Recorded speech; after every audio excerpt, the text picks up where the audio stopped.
So hey there, thanks again for checking out my shorts. I do greatly appreciate it. Again, we do videos on Turo, general car repair, tool reviews, do a little bit about OnVic as well here in Ontario.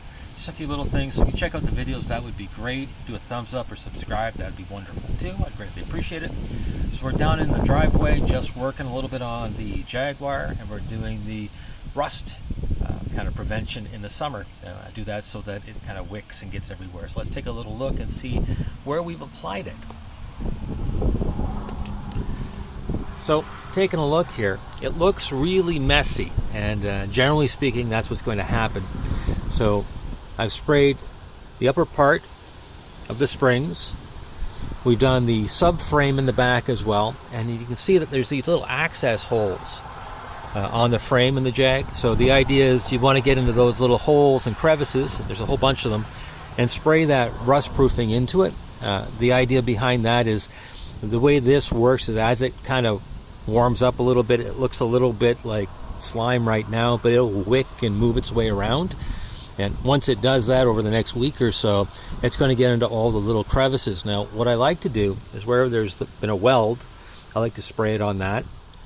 Anywhere where it's kind of exposed to the road work, I like to do that. And then again, bolt heads, the back of the brakes, I like to do the springs.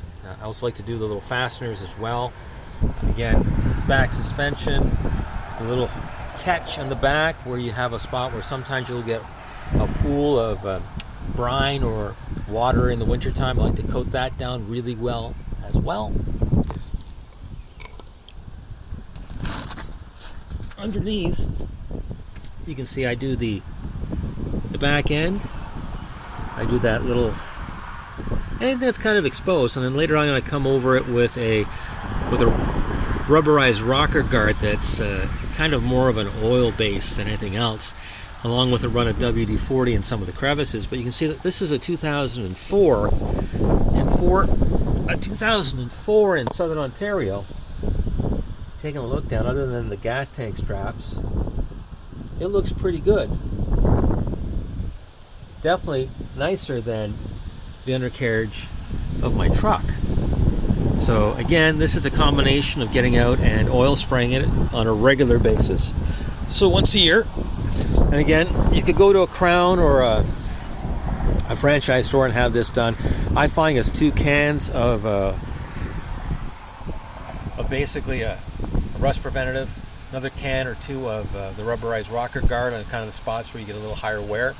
It seems to do the job. So again, if you want to be on a budget and you're trying to keep your car on the road, this is probably the best way to do it. Or you've got an older car and you just want to kind of maybe keep it out there a little bit longer, getting it out there and spraying it will help keep that rust from moving around. Have a pleasant and enjoyable day.